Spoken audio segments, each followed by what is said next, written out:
کاروبار سیکھ ہمارے ساتھ. کل 2 بندے آئے میرے پاس, 2 نوجوان لونڈے.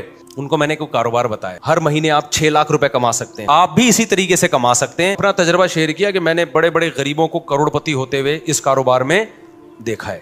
ہمارے نبی صلی اللہ علیہ وسلم نے کیا فرمایا؟ ایک صحابی آئے, دیکھو یہ ہے بزنس. ایک صحابی آئے بھیک مانگنے کے لیے. آپ نے فرمایا کہ تمہارے پاس کاروبار کے لیے کچھ بھی نہیں ہے. کچھ بھی نہیں تھا ان کے پاس. یہ جو میں نے اس بندے 2 لونڈے لپاڑوں کو مشورہ دیا یہ اسی حدیث سے اخذ ہے. تو آپ نے فرمایا, نبی صلی اللہ علیہ وسلم نے, جو کچھ گھر میں ہے لے آؤ. آپ نے یہ تھوڑی فرمایا کہ ایسا کرو, بزنس کے لیے انویسٹمنٹ چاہیے, انویسٹمنٹ کے لیے پیسہ چاہیے, پیسے کے لیے وسیم بھائی چاہیے جو تمہیں ادھار دے دیں. یار کیا ہو گیا بھائی, اتنی اہم بات کر رہا ہوں آپ سے. کل 2 بندے آئے میرے پاس, 2 نوجوان لونڈے, کراچی کے, شکل سے بھی کراچی کے پورے لونڈے. کراچی کا جو لونڈا ہوگا نا, جو پورا ہوگا کراچی کا, وہ شکل سے فوراً پتہ چل جائے گا کہاں کا ہے. اس میں کہیں بھی پنجاب یا KPK کا ذرا سی بھی اس کو ہوا نہیں لگی ہے. ایسے میں تو کراچی کا ہی ہوں نا, مجھے فوراً پتہ چل جاتا ہے یہ پیور کراچی کا لونڈا ہے. باریک سا ہوگا, منہ میں گٹکے کی ایک اسمیل آ رہی ہوگی. یہ کچھ علامتیں بتا رہا ہوں, ٹھیک ہے نا. باریک, باتیں ایسی ہوں گی او ہو جیسے اس سے بڑا بدماش دنیا میں پیدا نہیں ہو. اور ہوگا کیا, باریک. کہاں سے آ رہے ہیں, کدھر کو جا رہے ہیں, یہ اسٹائل ہوگا بات کرنے کا. اردو کی ایسی کی تیسی کی ہوئی ہوگی اس نے. خیر ابھی میں زیادہ فضائل نہیں بتاتا. میں کراچی وقت کے ہمارے اپنے لوگ ناراض ہو جائیں گے, بولیں گے وہ سب کیا کر رہے ہو آپ. جو خاص کراچی کے علاقے ہیں نا ان کی بات کر رہا ہوں. آپ تھوڑا اوپر کے علاقوں میں جاؤ تو پھر تھوڑا سا ڈیزائن چینج ہوتا ہے. لیکن جو خاص اسپیسیفک کراچی کے اصل علاقے ہیں, میں نام نہیں لوں گا. 2 لونڈے آئے نا, کرپٹو کرنسی کے بزنس, دماغ کیا چل رہا ہے. میں نے کہا تمہارے پاس ہے کیا؟ کہہ رہے یہ جائز ہے ناجائز. میں نے کہا جائز ناجائز تو بعد میں, تمہارے پاس کرپٹو کرنسی میں خریدنے کے لیے ہے کیا؟ انہوں نے جو رقم بتائی نا, میں نے کہا اس میں 4-6 گٹکے آ سکتے ہیں. میں کرپٹو کرنسی تو ایک جوئے کی طرح ہے. ادھر سے اٹھا کے کروڑ پتی بنا دیا, ادھر سے جن کو گرایا ہے ان پٹخے ہوئے لوگوں کو بھی تو دیکھو, جن کو روڈ پہ لے آئی ہے. کہہ رہے پھر ہم کیا کریں. مجھے پتا تھا یہ کراچی میں پڑھائی کے علاوہ سب کچھ کر سکتے ہیں. یہ پڑھائی, کیونکہ بہت ہائی لیول کے اسکولوں میں جانے کے لیے ان کے پاس فیسیں نہیں ہیں. گورنمنٹ کے اسکولوں میں ہم مشورہ دیں گے تو ہمیں پتا ہے حشر کیا ہو جائے گا. ابھی صرف گٹکے پہ ہیں, وہاں کس پہ آ جائیں گے, سٹے پہ آ جائیں گے. اب ان کے پاس پڑھائی کا آپشن بولو نہیں ہے. کرپٹو کرنسی اور ٹوپی ڈرامہ. میں نے کہا بھائی مرے گا تو, ابھی تم لوگ ینگ لڑکے ہو, بالکل تمہیں برباد, ہمارا پیسہ برباد ہو جائے گا سارا. کہنے پھر کیا کریں. میں نے کہا بھائی اب تم یہ کرو. ان کو میں نے کوئی کاروبار بتایا, آپ کو نہیں بتاؤں گا میں, کیونکہ میں کوئی موٹیویشنل اسپیکر نہیں ہوں کہ لوگوں کو یہ بتاؤں کہ ہر مہینے آپ 6 لاکھ روپے کما سکتے ہیں. دیکھا نا آپ نے, YouTube پہ آ رہا ہوتا ہے ہر مہینے آپ 6 لاکھ. اصل میں اس طریقے سے وہ ہر مہینے 6 لاکھ روپے کما رہا ہے. آپ بھی اسی طریقے سے کما سکتے ہیں کہ لوگوں کو بتائیے, ایک YouTube پہ اچھا سا عنوان لگائیے, آپ ہر مہینے 1 کروڑ روپے کمائیے. تو آپ کی جو چینل ہے اس کے اتنے ویورز آئیں گے, مونیٹائز کیا ہوا ہے آپ نے YouTube کے چینل, اتنے ویورز آئیں گے. YouTube جو ہے ویورشپ پہ آپ کو پیسے دیتا ہے. تو وہ کمائے نہ کمائے, آپ بولو کما لیں. تو میں نے ان سے کہا یہ جو ہر مہینے 1 لاکھ کمانا, 1.5 لاکھ کمانا, یہ کھوپڑی شریف سے نکال دو. یہی سارے فسادات کی جڑ ہے. اس سے انسان جاتا ہے ڈپریشن اور ٹینشن میں. کام کی بات ہے, سن لیں آپ لوگ بھی. میں نے کہا جتنے پیسے آپ کے پاس ہیں نا, جن میں تھوڑے سے گٹکے آتے ہیں, اس کو گٹکے میں ضائع نہ کرنا. تو ان کو ایک میں نے چھوٹا سا مشورہ دیا, آپ عمل نہ کریں. دیکھو ہر مشورہ ہر ایک کے لیے نہیں ہوتا, ایسا نہ ہو برباد کر دو پیسہ اپنا. میں نے کہا یار تم کچھ بھی, تم تو اس سے پراپرٹی بھی نہیں لے سکتے, اور آج کل تو ویسی بھی کراچی میں پراپرٹیاں بہت گری ہوئی ہیں. میں نے کہا تم سیدھا نا ماہرین اتوار بازار جاؤ جہاں پرندے بکھرے ہوتے ہیں. اور میں نے کہا یہ دماغ میں نہ رکھنا میں نے ہر مہینے 1 لاکھ کمانا ہے, میں نے ہر مہینے 2 لاکھ کمانا ہے, میں نے ہر مہینے 4 لاکھ. اس سے سوائے ڈپریشن کے کچھ بھی حاصل نہیں ہوگا. آپ یہ بولو میں نے اتنا کمانا ہے جس سے میری بنیادی ضرورت پوری ہو جائے. پھر اللہ رزق کے دروازے کھولے گا تو ایسا کھولے گا کیا بہت کچھ دے گا آپ. اور ابھی سے کھوپڑی بنا لی نا یہ میرا ہدف ہے, تو بھائی یہ اللہ یبسط الرزق لمن یشاء ویقدر, جس کے لیے چاہتا ہوں رزق کے دروازے کھولتا ہوں, جس کے لیے چاہتا ہوں رزق کے دروازے بند کر دیتا ہوں. یہ تمہاری سوچ پہ نہیں ملے گا کہ میں ہر مہینے 6 لاکھ چاہتا ہوں تو 6 لاکھ مل جائیں. ایسا نہیں ہونے, ڈپریشن ملے گی اور کچھ نہیں ملے گا. میں نے کہا آپ کے پاس جو اسباب اور وسائل ہیں آپ اس میں اسٹرگل کرو. تو میں نے کہا میں آپ کو بتاتا ہوں, ایک مشورہ دیتا ہوں, اور پہلے آپ کو بتا دوں آپ نے اس مشورے پہ عمل نہیں کرنا ورنہ کوئی مرے گا تو مجھے پکڑے گا. میں نے کہا اتوار بازار جاؤ, پرندوں کی مارکیٹ دیکھو کون سا پرندے کا نام کیا ہے اور کون سا پرندہ کس قیمت پہ بولو نا بک رہا ہے, اور کون سا بہت زیادہ بک رہا ہے جس میں لاس کا چانس نہیں. ایک مہینہ یہی کام کرو, جا کے بازار میں بیٹھ جاؤ بس, سمجھو. اس کے بعد میں نے کہا آپ کو مارکیٹ میں نا ایک مہینے میں اندازہ ہو جائے گا کہ یہ پیرٹس یا یہ برڈ ایسا برڈ ہے کہ اس کو خریدنے میں انویسٹمنٹ کم ہے اور پروفٹ تھوڑا ہے لیکن یقینی ہے. میں نے کہا وہ لا کے گھر میں ڈال دو, انڈے بچے پیدا ہوں گے, ان کو لے جا کے مارکیٹ میں بولو نا بیچ دو. سمجھتا ہے؟ تو میں نے کہا اب اپنا تجربہ شیئر کیا کہ میں نے بڑے بڑے غریبوں کو کروڑپتی ہوتے ہوئے اس کاروبار میں دیکھا ہے. بڑے بڑے غریبوں کو دیکھا ہے کہ جنہوں نے محنت سے یہ کام کیا نا, بہت پیسہ کما لیا انہوں نے, لیکن اس میں لاس بھی بہت ہے. تو وہ پرندہ نہ خریدو جس میں لاس کا چانس ہو. سمجھتا ہے کہ نہیں سمجھتا؟ یہ جو پرندے آتے ہیں نا, یہ کیا نام ہے, چکس جو آتی ہیں, بلیک چک اور وائٹ چک آیا کرتی تھی ایک, یاد ہوگا اس کے قیمتیں آسمانوں پہ پہنچی ہوئی تھی. میں نے نہیں خریدی تھی اس دور میں بھی, میں نے اپنے گھر میں پرندے لے کے ڈالے ہوئے تھے, برڈس, بزنس کی نیت سے. وہ سستے والے پرندے ڈالے ہوئے تھے, بہت زیادہ پیدا ہوتے تھے. تو اس وقت میں آزاد گھوم سکتا تھا, میں خود جا کے یہ کام کرتا تھا, اتوار بازار جا کے کسی کو بھی پہنا کے آ گیا. تو میرے پان گٹکے کا خرچہ نکل آتا تھا اس سے. میں وہ پان کھاتا نہیں نا, گٹکا کھاتا ہوں. پان گٹکے کا مطلب میرے جتنے دائیں بائیں, اس وقت میری 3 تھیں معذرت کے ساتھ, تو میرے پان گٹکے کا خرچہ اس سے بولو نا نکل آتا تھا. ہمارے دوست نے کیا, مفتی صاحب یہ کیا کر رہے ہو یار, یہ آپ سستے والے چکس لیے بھی, آپ نے بلیک چک اور وائٹ چک لو, اس سے یہ ہوگا کہ ایک جوڑا 5-6 ہزار کا بکے گا, اور جب 100 بیچیں گے تو 5,000 کو 100 سے آپ ضرب دیں تو دیکھو فلاں نے گاڑی خرید لی فلاں نے. میں نے کہا بھائی یہ مصنوعی چیز ہے. تو انہوں نے کیا کیا, کئی لاکھ روپے کا سیٹ اپ ڈالا, بلیک چک اور وائٹ چک کے انڈے بچے دے دنا دن ایک دم گئے, اتنا پیسہ آنا شروع ہوا. اس کے بعد بلیک چک اور وائٹ چک کی قیمتیں دھڑام سے جب نیچے آئی ہیں تو وہ بھی دھڑام سے کنویں میں چلے گئے, نیچے بھی نہیں. سمجھ میں آ رہا ہے کہ نہیں آ رہا ہے؟ بات نہیں آ رہی میرا خیال ہے. تو یہ جو جب آپ دماغ بنا لیتے ہو نا کہ ہر مہینے منتھلی اتنا, اور پھر کچھ موٹیویشنل اسپیکر جو بے وقوف ترین ہیں وہ آپ کو الو بھی بنا رہے ہوتے ہیں, تو وہ آپ الو بن جاتے ہو. تو اللہ, رزق اللہ کے ہاتھ میں بھائی. آپ حدیث میں آتا ہے, نبی صلی اللہ علیہ وسلم نے فرمایا, نبی صلی اللہ علیہ وسلم کو جب 2 چیزوں میں سے اختیار دیا جاتا تھا نا, آپشن ہوتا تھا آپ کے پاس, ہمیشہ وہ آپشن اختیار کرتے جس میں نفع بے شک کم ہو لیکن نقصان کا اندیشہ نہ ہو, رسک نہ ہو اس میں. ہمارا نوجوان رسک لے کے پیسے نوٹ چھاپنے کی کوشش کرتا ہے. سمجھتے ہو کہ نہیں سمجھتے ہو؟ تو میں نے دیکھا جو زیادہ کاروبار کی باتیں کرتے ہیں نا وہ کاروبار کرتے نہیں ہیں,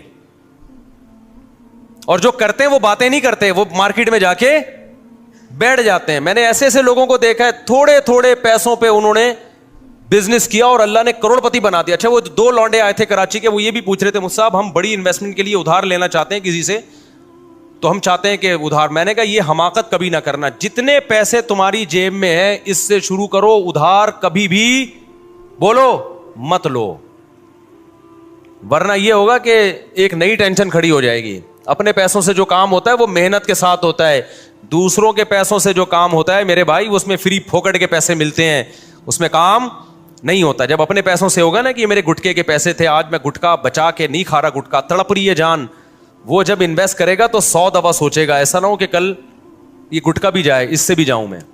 ہمارے نبی صلی اللہ علیہ وسلم نے کیا فرمایا, ایک صحابی آئے, دیکھو یہ ہے بزنس, ایک صحابی آئے بھیک مانگنے کے لیے, آپ نے فرمایا کہ تمہارے پاس کاروبار کے لیے کچھ بھی نہیں ہے, کچھ بھی نہیں تھا ان کے پاس.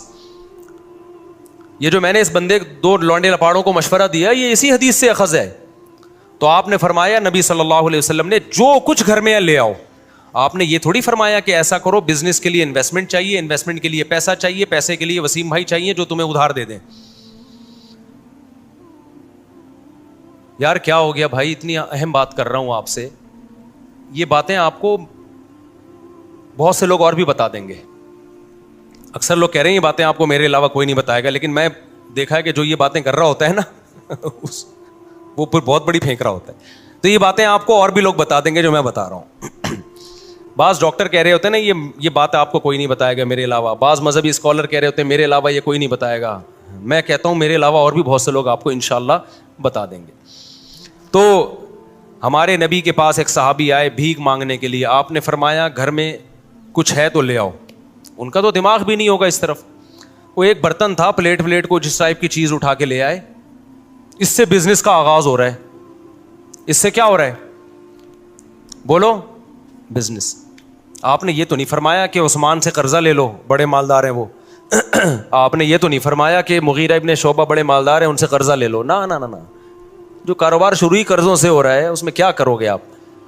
آپ نے فرمایا کہ جو ہے گھر میں لے آؤ. وہ ایک برتن لے آئے. آپ نے صحابہ سے فرمایا کون اس کو خریدے گا؟ ایک صحابی نے کہا میں. 1 درہم میں. آپ نے فرمایا 1 درہم سے زیادہ میں کون لے گا؟ 1 درہم سے زیادہ میں. بتاؤ کیسا بزنس سکھا رہے ہیں بھائی. ہے بھائی, پیسے بھی نہیں ہے, درہم بھی نہیں ہے, صرف پلیٹ ہے. یہاں سے بزنس کا آغاز. اور ظاہر ہے اس برتن کی مارکیٹ ویلیو تھوڑی ملے گی, خریدا مہنگا ہوگا. اب بیچ کیسے رہے ہیں؟ سستا. آپ نے فرمایا کون 1 درہم سے زیادہ؟ ایک صحابی نے کہا میں 2 درہم میں خریدوں گا. کچھ بولی لگوائی, نیلام کیا. تو وہ بیچ کے ان کو 2 درہم پکڑائے اور فرمایا جاؤ کلہاڑی اور لکڑی لے کر آؤ. وہ صحابی گئے, دستہ خریدا کلہاڑی کا اور ایک لکڑی. آپ صلی اللہ علیہ وسلم نے اپنے دستے مبارک سے اس لکڑی کو کہاں لگایا؟ کلہاڑی میں. اور فرمایا جاؤ لکڑیاں کاٹو جنگل میں اور بیچو مدینہ میں آ کے. وہ گئے, لکڑیاں کاٹی اور مدینہ میں بیچے, تجارت کی اور 4 درہم کے مالک بن گئے. دوبارہ برتن بھی خرید لیا اور اضافی بچت کتنی ہو گئی؟ 2. نہیں آئی بات سمجھ؟ یہ موٹیویشنل اسپیکر آپ کو یوٹیوب پہ نظر, یہ موٹیویشنل اسپیکنگ آپ کو یوٹیوب پہ نظر نہیں آئے گی. بات ہی 2 کروڑ 3 کروڑ سے شروع کرتے ہیں. ہر مہینے 1 لاکھ کمائیے, وہیں سے ڈپریشن میں جاتا ہے آدمی. کچھ نہیں کماؤ بھائی, ہر مہینے جتنا کما سکتے ہو کماؤ, جتنا اللہ دینا ہوگا اللہ دے دے گا. لیکن اللہ نے کہا جو محنت کرے گا رزق میں اور اللہ سے برکت مانگا کرو, پیسہ نہیں مانگا کرو. 1 کروڑ جو بے برکتی والا ہو اس میں انسان رو رہا ہوتا ہے, اور جو کینو مالٹے کی ٹھیلا جو وہ غریب لگا رہا تھا اس میں برکت ہے, تو اس مالٹے کے ٹھیلوں میں کیا ہوتا ہے؟ خوش ہوتا ہے وہ. یہ جو پیسہ کمانے کا طریقہ تمہیں سکھا رہے ہیں نا, یہ تمہیں ڈپریشن کا مریض بنا رہے ہیں میرے بھائی, ڈپریشن کا مریض بنا رہے ہیں. ان کے پاس جیسے وہ نجومی بیچ رہا ہوتا ہے نا, منجن نجومیوں کو دیکھا ہے نا بیٹھے ہوتے ہیں, وہ تمہیں الو کیوں بنا رہا ہے؟ اس کے پاس خود بیچارے کے پاس پیسہ نہیں ہے, وہ خود پیسہ نہیں کما سکتا, وہ تمہیں الو بنا کے. روحانی عامل دیکھ لو یار, جب نجومی کے بجائے روحانی عاملوں کی ہمارے پاس مثال ہے تو ہم کسی اور کی مثال. روحانی عامل تمہارے مسائل کیسے حل کرے گا؟ وہ تو خود دکان کھول کے اس لیے بیٹھا ہے کہ غربت کا ستایا ہوا, اس کے اپنے مسائل حل نہیں ہو رہے. اس نے کہا چلو روحانی ٹوپی ڈرامے شروع کرو اور نوٹ چھاپو. تو آپ کے پاس اگر پیسہ نہیں آ رہا, روحانی عامل سے تعویذ مت لو. آپ خود روحانی عامل بن کے لوگوں کو تعویذ دینا شروع کر دو, پیسہ بھاگے گا آپ کی طرف. سمجھتے ہو؟ تو وہ خود یہ طریقہ اختیار کر رہا ہے. اسی طرح جب کوئی یوٹیوب پہ دیکھو 1 کروڑ روپے کمائیے ہر مہینے یہ کریں, تو بجائے اس کو کچھ اس میں صحیح بھی ہوتے ہیں, وہ لیبل اس لیے ایسا لگاتے ہیں لوگ اٹریکٹ ہوں, باقی اندر تمیز کی بات ہی ہوتی ہے اس میں. میں ساروں کو غلط نہیں کہہ رہا, کچھ صحیح بھی ہوتے ہیں جو واقعی ایک میچور طریقے سے آپ کو سمجھا رہے ہوتے ہیں. یہ پیسہ کمانے کا طریقہ سمجھ میں آ گیا کراچی کے لونڈے لپاڑوں کو؟ یہ تو میں نے پیرٹس کی ایک مثال دی ہے, اور بیسیوں چیزیں بھی ہو سکتی ہیں. کل ایک بیچاری خاتون آئی اپنے بچے کو لے کر, بہت غریب خاتون. تو انہوں نے بتایا کہ ان کا بیٹا کماتا کیسے ہے, گھر میں گلاب جامن بناتا ہے, اور پتہ نہیں کتنے سارے گلاب جامن بناتا ہے, صبح لے جا کے شام تک بیچ دیتا ہے سارے. اس سے گھر چل رہا ہے پورا. کرنے والے بہت کچھ کرتے ہیں.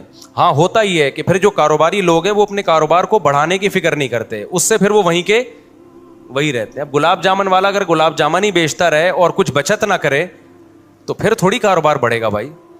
تو تھوڑی کھوپڑی استعمال کرے اور کہے کہ بھائی اس کو میں نے بڑھانا کیسے ہے. تو اس کے لیے آپ پھر یوٹیوب پہ سرچ کریں کہ بزنس کو پروموٹ کیسے کیا جاتا ہے, کیونکہ جو لوگ کھوپڑی استعمال کرتے ہیں پھر وہ کاروبار بڑھا دے. دیکھو ایک مجھے یاد ہے ہم بچپن میں سنا کرتے تھے, ایک شخص گاؤں میں چینی بیچتا تھا, کھوپڑی استعمال کی تو ایک دن آیا اس نے شوگر مل بنا لی. کھوپڑی استعمال نہ کرتا, چینی بیچتا رہتا, آتے رہتے پیسے کھاتا رہتا, اڑاتا رہتا, تو آج وہ وہیں چینی ہی بیچ رہا ہوتا اور تھوڑے دن میں نہیں بیچ رہا ہوتا, وہ لوگ کہیں اور سے لے لیتے. تو خیر شیطان کیا کرتا ہے میرے بھائی, شیطان اسٹرگل کرتا ہے, محنت کرتا ہے, انسان کو برباد کرنے کی کوشش کرتا ہے. تو سوال پیدا ہوتا ہے شیطان کو اتنی محنت پہ موٹیویشن کہاں سے مل رہی ہے؟ ہمیں تو موٹیویشن ملتی ہے کسی کا خوف ہوتا ہے یا کوئی لالچ, اس لالچ یا خوف سے ہم کام کرتے ہیں. شیطان کو تو خوف جہنم کا ہے, اس سے وہ ڈرتا نہیں ہے, وہ جانے پر ایگری ہو چکا ہے. جہنم کا خوف تھا نا جو شیطان کو اس کام سے روکتا, یا شیطان یہ کر کے جنت میں چلا جائے گا. تو کہاں سے موٹیویشن مل رہی ہے؟ شیطان کو موٹیویشن مل رہی ہے حسد اور جیلسی سے. شیطان کو اس سے غرض نہیں ہے کہ میں کہاں جاؤں گا, شیطان یہ چاہتا ہے کہ یہ انسان جنت میں نہ جائے.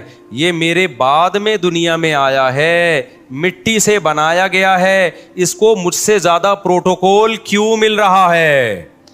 اس بیس پہ شیطان نے کہا میں جنت میں جاؤں نہ جاؤں, میں بھلے جہنم میں جاؤں, میں مروں گا لیکن اس کو بھی مرواؤں گا میں. پتا چلا کہ حسد جیلسی اتنی خطرناک بیماری ہے کہ اگر آپ نے اس کا علاج نہ کیا تو اس سے پاورفل موٹیویشن, اس سے زیادہ پاورفل کوئی موٹیویشن ہو ہی نہیں سکتی. ایسے ایسے کام کرا دے گی آپ کو. اور یہ آج بھی ہے, آپ کو جب کسی سے, یہ مذہبی اسکالرز میں بھی ہوتی ہے, یہ ڈاکٹروں میں بھی ہوتی ہے, یہ مولاناؤں میں بھی ہوتی ہے, یہ مفتیوں میں بھی ہوتی ہے, یہ اماموں میں بھی ہوتی ہے, یہ غریبوں میں بھی ہوتی ہے, یہ مالداروں میں بھی ہوتی ہے, یہ ہر طبقے میں ہے. جیلسی, حسد کہ وہ مجھ سے آگے کیوں نکل گیا. سمجھتے ہو کہ نہیں سمجھتے؟ وہیں سے انسان مخالفت پہ ٹھان لیتا ہے, پھر حق اور باطل نہیں دیکھتا, بس یہ دیکھتا ہے سامنے والے کو نیچا کیسے گرانا ہے میں نے. سمجھتے ہو کہ نہیں سمجھتے؟ تو بھائی ہم دوسرے کے دل میں جو آپ کے خلاف حسد ہے وہ تو ختم, اس کے بھی کچھ ٹوٹکے ہیں, نسخے ہیں, وہ تو ختم بہت مشکل ہے.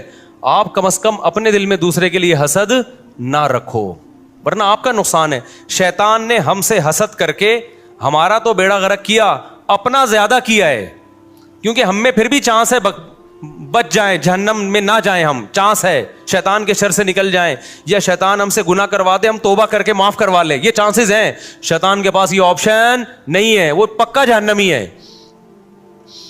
تو حسد کرنے والا اپنا جتنا نقصان کرتا ہے وہ زیادہ ہے, دوسرے کا جو نقصان کرتا ہے وہ کم ہے. تو کیوں جل رہے ہو بھائی؟ کسی کی ترقی دیکھ کے, آپ کا دوست فلاں آگے نکل گیا, اس نے زیادہ پیسے کمانا شروع کر دیے, وہ یہ ہو گیا وہ ہو گیا. مذہبی اسکالرز میں حسد کے اس کے ویورز اتنے زیادہ ہو گئے, اس کے سبسکرائبر اتنے زیادہ ہو گئے, اس کے واچنگ ٹائم اتنا زیادہ ہو گیا. یہ مذہبی لوگوں میں چل رہا ہوتا ہے. تو فائدہ ہے نقصان ہے. تبھی تو ایک دوسرے مناظروں میں ہم نے دیکھا, یوٹیوب پہ مناظرے پڑے ہوئے ہیں, دوسرے کو نیچا دکھانے کے لیے ہر آدمی جھوٹ بول رہا ہوتا ہے. دوسرے کو نیچا دکھانے کے لیے کیا چل رہا ہوتا ہے؟ جھوٹ. خدا سے ڈر نہیں رہے ہوتے بھائی. دونوں ہر فریق میں ہے یہ. تو حسد ختم کرنا بہت زیادہ ضروری ہے. تو میں جو بیان لے کے چلا تھا نا وہ حسد پہ نہیں تھا, وہ جو بیان میں لے کے چلا تھا نا وہ کیا تھا یار, شروع میں جو میں نے آیتیں پڑھی تھی, بس میں 2 منٹ میں سمیٹتا ہوں اس کو. ہاں, میں اصل جو بیان لے کے چلا تھا نا وہ یہ لے کے چلا تھا کہ اسلام میں مکمل داخل ہو جاؤ. تو مکمل داخلے سے روکتا کون ہے؟ شیطان. جو میں اصل بیان لے کے چلا تھا وہ یہ تھا کہ اسلام میں مکمل داخل ہو جاؤ تو شیطان غیر مسلم کو اسلام لانے سے روکتا ہے.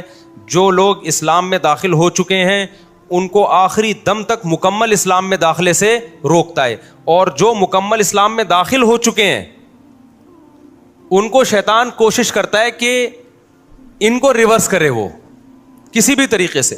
تو وہ شیطان کی کاروائیاں کس طریقے سے ہوتی ہیں اور آج کیسے کیسے شیطان کر رہا ہے کام, وہ میں انشاءاللہ پھر اگلے بیان میں آپ کے سامنے رپورٹ پیش کروں گا میں, اور آپ کو انشاءاللہ اس سے بہت فائدہ ہوگا کہ پہلے تو شیطان غیر مسلم کو کوشش کرتا ہے اسلام میں داخل نہ، اس کے لیے شیطان کیا کیا طریقے استعمال کر رہا ہے، غیر مسلموں کو کیسے الو بنا رہا ہے وہ. پھر جو مسلمان ہو چکے ہیں ان کے ایمان پہ کہاں کہاں سے ڈاکے مارتا ہے، کیسے کیسے ان کو روکتا ہے، کیسے کیسے ورغلاتا ہے. پھر جس کے بارے میں شیطان کو یقین ہو گیا نا کہ یہ اسلام سے ہٹنے والا نہیں ہے، تو شیطان پتہ ہے کیا کرتا ہے، غیر اسلام کو اسلام بنا کے پیش کر دیتا ہے. جو چیز اسلام نہیں ہے اس کو کیا شو کرتا ہے، یہ اسلام ہے. لہذا اللہ کی محبت میں انسان اس سے چمٹتا ہے، اللہ کی محبت میں انسان اس سے. اب آپ بتاؤ سیالکوٹ کا جو حادثہ ہوا تھا کہ جن لوگوں نے اس کو قتل کر دیا اسٹیکر پھاڑنے پر ایک غیر مسلم کو، کیا یہ قتل اسلام میں حلال تھا؟ بولو نا. لیکن قتل کرنے والوں نے عشق مصطفیٰ کا لیبل لگا کے قتل کیا ہے. ویسے تو زیادہ تر یہ پلان ہوتا ہے، جو اسلام دشمن این جی اوز ہے نا وہ پیسہ دے رہی ہوتی ہیں ملک میں تخریب. ابھی جیسے عیسائیوں کے چرچوں کو جلا دیا، تو یہ غیر ملکی ایجنسیاں بھی ہیں جو آپ کے ملک میں نا ان کو پتہ ہے یہ مذہبی جنونی قسم کے کچھ لوگ ہوتے ہیں، ان کو مذہب کے نام پہ کچھ بھی کروا لو، تو وہ ان کے لیڈروں کو پیسے دے رہے ہوتے ہیں کہ اچھا ہے آپ اپنے ماتحت لوگوں کو عشق مصطفیٰ کے نام پہ جذباتی بناؤ اور بولو کہ کوئی بھی کسی بھی وقت نبی کی یاد میں پھٹ جائے تو جنت میں جائے گا وہ. تو کچھ غیر مسلم عناصر بھی ہیں جو یعنی اسلام دشمن عناصر بھی یہ کام کر رہے ہوتے ہیں. ہو سکتا ہے وہ عیسائی کیوں نہ ہو، عام عیسائیوں کو نہیں پتہ ہوتا، ہو سکتا ہے وہ ہندو ہی کیوں نہ ہو، عام ہندوؤں کو نہیں پتہ ہوتا. تو دنیا میں پیسے کے ذریعے کچھ بھی کروایا جا سکتا ہے، لیکن ان کو سر پھیرے لوگ چاہیے ہوتے ہیں، ان کو پتہ ہوتا ہے. ایک انگریز نے بڑی پیاری بات کی ہے، اس نے کہا ہے کہ دیکھو جب بھی آپ دنیا میں ہر کام کے ماہر نہیں ہو، آپ دنیا میں ہر کام کے ماہر نہیں ہو، لیکن آپ پھر بھی دنیا میں ہر کام کر سکتے ہو. سوال پیدا ہوتا ہے بھائی جب میں دنیا میں ہر کام کا ماہر نہیں ہوں تو میں ہر کام کیسے کر سکتا ہوں؟ تو کہا کہ ہر کام کے ماہرین سے کروا لو. نہیں یہ بات سمجھ میں؟ بھائی دیکھو میرے پاس کوئی آتا ہے، مفتی صاحب میرے گردے میں درد ہے، میں آپ سے علاج کروانا چاہتا ہوں. اب مجھے پتا ہے میں گردوں کا علاج نہیں جانتا، لیکن میں پھر بھی کر سکتا ہوں. کیسے؟ میں کسی ڈاکٹر سے رابطہ کروں، ڈاکٹر کو بولوں کہ بھائی میں آپ کے پاس ایک بندہ بھیج رہا ہوں، آپ بولو کہ میں مفتی صاحب کا نمائندہ ہوں، مفتی صاحب نے میرے ذمہ لگایا اس کے گردے ٹھیک کرنا، اور ڈاکٹر صاحب فیس آپ کو میں دوں گا، اس سے نہیں لینا، ٹھیک ہے نا. اور اس سے میں کہوں بھائی 1 لاکھ روپے مجھے دے دے، میں تیرے گردے ٹھیک کروا دوں گا، تیرا کام ہو جائے گا. میں ٹھیک کروں یا میرا بندہ ٹھیک کرے، گردے تیرے ٹھیک ہو جائیں گے، 1 لاکھ روپے دے دے. 80,000 میں ڈاکٹر کو دوں، 20,000 میں تو ٹھیک کرا دیے کہ نہیں کرا دیے؟ اب میرے پاس لوگ آتے ہیں شادی کرا دو، میں تو نہیں کراتا، لیکن میں ان لوگوں کی نام لے ان کا نام لے دوں، رفیع بھائی کا، میں ان سے ان کی بات چلایا بھائی یہ کراتے یہ ہیں، ثواب کس کو مل رہا ہوتا ہے؟ نام ہمارا استعمال ہو رہا ہوتا ہے. اب میرے پاس کوئی بندہ آتا ہے کہ جی مجھے کوئی عمارت بنوانی ہے، میں کہتا ہوں وہ فلانا، لیکن میں پیسے نہیں لے رہا ہوتا ان چیزوں کے، میں اور آیا بھی نہ کریں ان کاموں کے لیے، میں تو ایک مثال دے رہا ہوں. تو اب مجھے ایک بات بتاؤ، وہ ایک انگریز نے ایک بات لکھی ہے کہ آپ دنیا کا ہر کام کر سکتے ہو. کیوں؟ آپ ہر کام کے ایکسپرٹ نہیں ہو، لیکن دنیا میں ہر کام کے ایکسپرٹ موجود ہیں، ان سے کروا سکتے ہو آپ. اب سوال پیدا تو ان سے ہم کیسے کروائیں؟ کچھ کام ایسے ہوتے ہیں جو آسان نہیں ہوتے. تو اس گورے کی بات ہے، دیکھو ہر شخص کو کچھ نہ کچھ چاہیے، آپ اس کی چاہت اس کو دے دو گے وہ آپ کا کام کر دے گا. تو اس گورے کے الفاظ ہیں، کچھ لوگوں کی چاہت پیسہ ہوتی ہے، ان کو پیسہ دو جو چاہے کرا لو. کچھ لوگوں کی چاہت ہوتی ہے، کوئی ان کو رشتہ چاہیے ہوتا ہے نا، عشق ہوا ہوتا ہے، آپ ان کو گارنٹی دلاؤ تیری یہاں شادی کرا دوں گا، وہ سب کچھ کرنے کے لیے تیار ہو جائے گا. اس کے پاس میرے پاس بڑے واقعات ہیں، ایسا کیا بھی ہے لوگوں نے. تیسرا، کچھ لوگ، گورے کے الفاظ ہیں، کچھ لوگوں کی چاہت جنت ہے، آپ جنت کی لالچ میں ان سے کچھ بھی کروا سکتے ہو. بس آپ ان کے دماغ میں یہ ڈال دو کسی طریقے سے کہ یہ کرنے سے تجھے جنت ملے گی. اب اس کے دماغ میں آئے گا کہاں سے بھئی الٹا کام کرنے سے تمہیں جنت ملے گی؟ یہ بات اس کے دماغ قبول نہیں کرے گا. تو اس نے کہا یہ کام مذہبی اسکالر سے ہوگا، کیونکہ یہ جن مذہبی اسکالرس کو سنتا ہے ان کو پیسے کھلا کے یہ نکلوا لو ان کی زبان سے کہ یہ فلاں بندے کو تو مارے گا تو تجھے کیا ملے گی؟ جنت ملے گی. تو یہ جنت کی لالچ میں کرے گا، اور جنت کی لالچ ڈالے گا کون اس کے دل میں؟ ان کے مذہبی اسکالر ڈالیں گے. اور مذہبی اسکالر پیسے کا بھوکا ہوگا، وہ پیسے لے کے اس کے دماغ میں جو ڈلواؤ گے وہ ڈال دے گا. نہیں آ رہی میرا خیال ہے کھوپڑی شریف میں بات. تو آج جو کچھ مذہبی اسکالر کہہ رہے ہیں ادھر بھی دھماکہ، ادھر بھی نبی کی یاد میں اس کو مار دو، اس کو قتل کر دو، اس کو چاقو لگا دو اور پھوڑ دو، توڑ دو. تو آپ کو کیا پتا ان کے خود اپنے کہاں کہاں تعلقات ہوں. یہ خود تو کبھی نہیں پھٹے، یہ خود کبھی بھی جب یہ بولے نا نبی کی یاد میں فلانے کو مار دو، آپ بولو یہ چاقو لے تو جا کے مار دے، ہم یہاں بیٹھے ہوئے آرام سے، تجھے کیا جنت میں جانے کا شوق نہیں ہے؟